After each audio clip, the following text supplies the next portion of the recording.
Halo, Assalamualaikum warahmatullahi wabarakatuh. Perkenalkan nama saya Sarah Anjani, NIM 2105040040. Saya dari program studi ilmu hukum. Di sini saya akan menjelaskan sedikit mengenai hak kekayaan intelektual, yaitu analisis putusan mengenai hak merek. Nah, yang pertama, saya mengambil putusan pengadilan nomor 304 K/PDT Sus HKI/2013. Mahkamah Agung membacakan surat-surat bersangkutan menimbang bahwa dari surat-surat tersebut ternyata sekarang termohon kasasi dahulu sebagai penggugat telah mengajukan gugatan terhadap pemohon kasasi. Dulu sebagai tergugat di muka persidangan Pengadilan Tinggi Niaga, Jakarta. Pada pokok-pokok dalil tentang penggugatan bahwa penggugat adalah perusahaan farmasi yang berdiri sejak tahun 1933 yang merupakan pemilik merek Tribastan berdasarkan nota informasi tentang perusahaan Panching Holding, di mana dalam nota tersebut perusahaan Panching Holding telah diakuisisikan oleh 9 perusahaan yang salah satunya yaitu Spoharma AD, bahwa atas akuisisi tersebut perusahaan Spoharma AD berhak atas merek-merek yang sebelumnya dimiliki oleh Farmashine sebanyak 119 merek, yang salah satunya merek tersebut adalah merek Tribastan. Kepemilikan merek ini telah diakui di kantor Paten Niaga Bulgaria. Ternyata merek penggugat adalah Hak Asasi Manusia Republik Indonesia di Direktur Jenderal Hak Kekayaan Intelektual.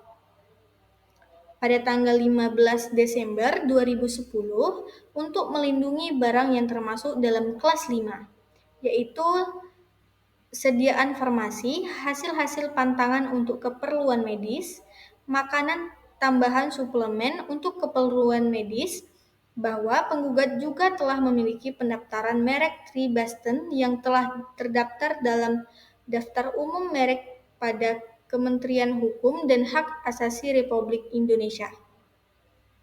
Direktur Jenderal Hak Kekayaan Intelektual bahwa selain didaftarkan di Indonesia, merek Tribastan memiliki milik penggugat juga terdaftar di berbagai negara di dunia, antara lain bahwa selain pendaftaran di berbagai negara di seluruh dunia, sebagaimana diuraikan di atas, merek tersebut penggugat Tribastan juga secara terus-menerus dan luas telah dipakai dan dipromosikan dan melalui media di mana katalog, brosur, majalah di berbagai dunia. Bahwa mengingat merek tersebut Tribastan telah didaftarkan dan dipakai serta dipromosikan secara terus-menerus dan luas di berbagai negara sejak lama. Merek penggugat tersebut menurut penjelasan pasal 6 ayat 1 huruf B Undang-Undang Merek Nomor 15 Tahun 2001 harus dikualifikasikan sebagai merek terkenal tentang tergugat, bahwa tergugat merupakan dari PT Teguh Sindo Lestema berdasarkan Akta Perusahaan nomor 33 dan nomor 171. Tergugat tercatat sebagai direktur dan memiliki saham mayoritas perusahaan tersebut. Tanpa sepengetahuan dan seizin dari penggugat, tergugat telah mendaftarkan merek Tribastan di Indonesia yang saat ini terdaftar dalam daftar umum. Untuk melindungi jenis barang yang termasuk dalam kelas 5, bahwa tergugat dalam merek tersebut Tribastan dilandasi atas etikat yang tidak baik.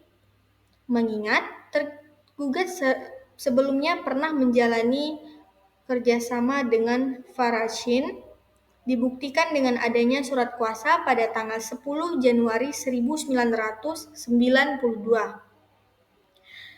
Dari Pribashin, Ketua PT Teguh Selindo Lestrima yang telah berakhir pada 1993. Putusan pengadilan.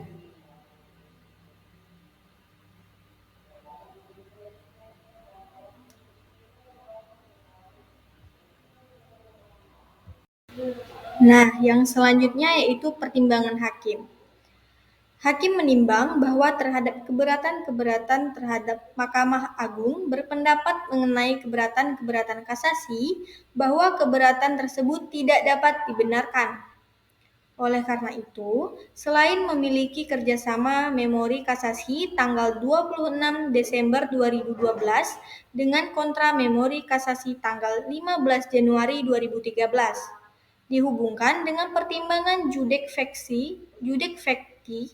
Dalam hal ini, Pengadilan Niaga pada Pengadilan Negeri Jakarta Pusat tidak salah menerapkan hukum dalam mempertimbangkan hal-hal berikut.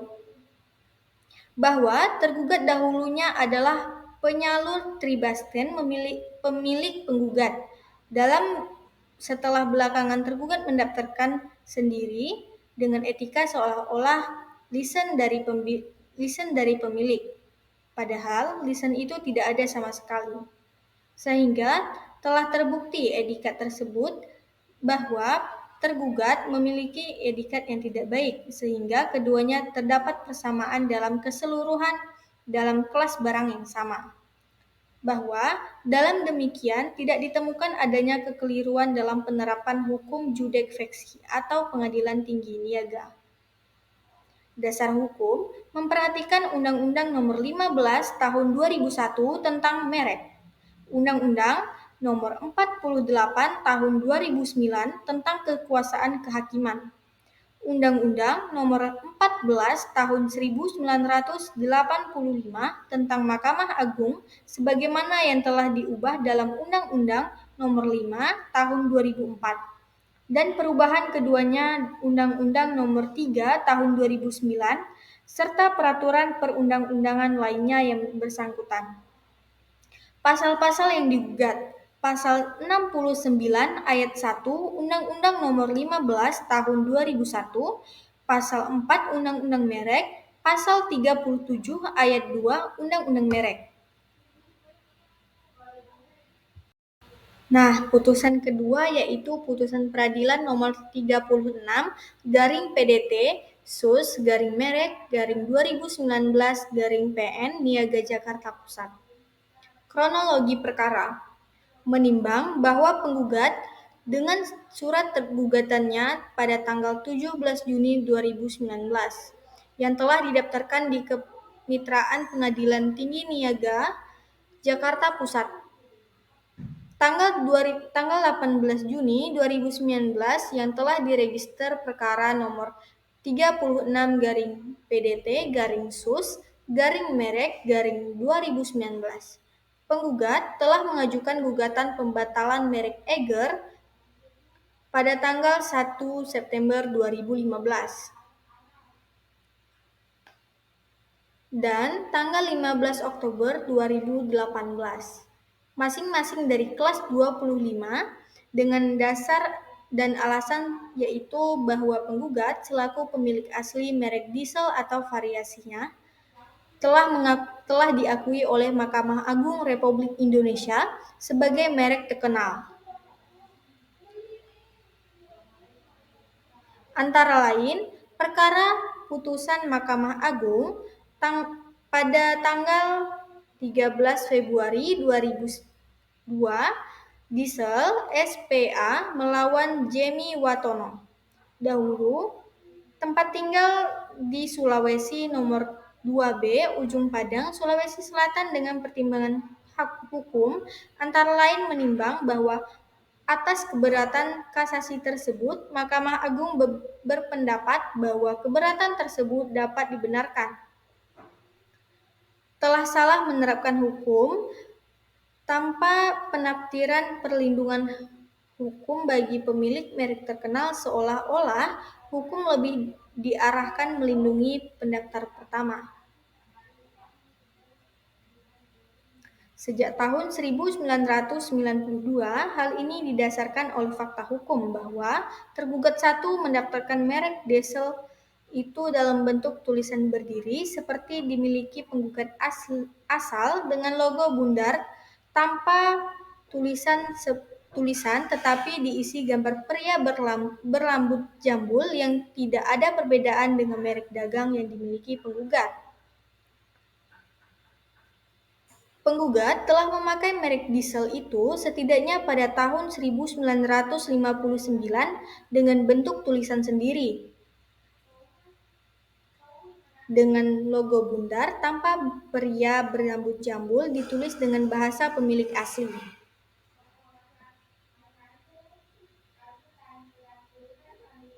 Dasar hukum menimbang bahwa karena penggugat dikabulkan, terjadi gugatan sebagai pemilik yang kalah harus dihukum untuk membayar biaya yang timbul dalam perkara ini mengingat ketentuan pasal 20, pasal 21, dan pasal 76 Undang-Undang 20 tahun 2016 serta peraturan lain yang bersangkutan. Pertimbangan hakim. Hakim menimbang menurut yurisdiksi Mahkamah Agung Republik Indonesia dalam putusannya nomor 279 PK/1992 tanggal 6 Februari 1998 merek yang digunakan mempunyai persamaan. Pada pokoknya, terdapat deskripsi sebagai berikut. Yang pertama, sama bentuk. Dua, sama kombinasi. Sama komposisi, sama elemen. Persamaan bunyi, persamaan ucapan, persamaan penampilan. Nah, pasal-pasal yang digugat, pasal 6 ayat 1 huruf B dan pasal 6 ayat 2 Undang-Undang nomor 15 tahun 2001 tentang merek. Nah, putusan yang selanjutnya yaitu putusan Pengadilan Tinggi nomor 161 K/PDT Sus HKI/2023. Kronologi perkara. Putusan Kasasi nomor 161 K/PDT Sus HKI/2023 yang diputuskan dalam rapat musyawarah Majelis Hakim pada hari Senin tanggal 30 Januari 2023. Majelis Kasasi Mahkamah Agung yang diketahui oleh Dr. Haji Hami SH M.Hum dengan Hakim Anggota Dr. Haji Paji Widagono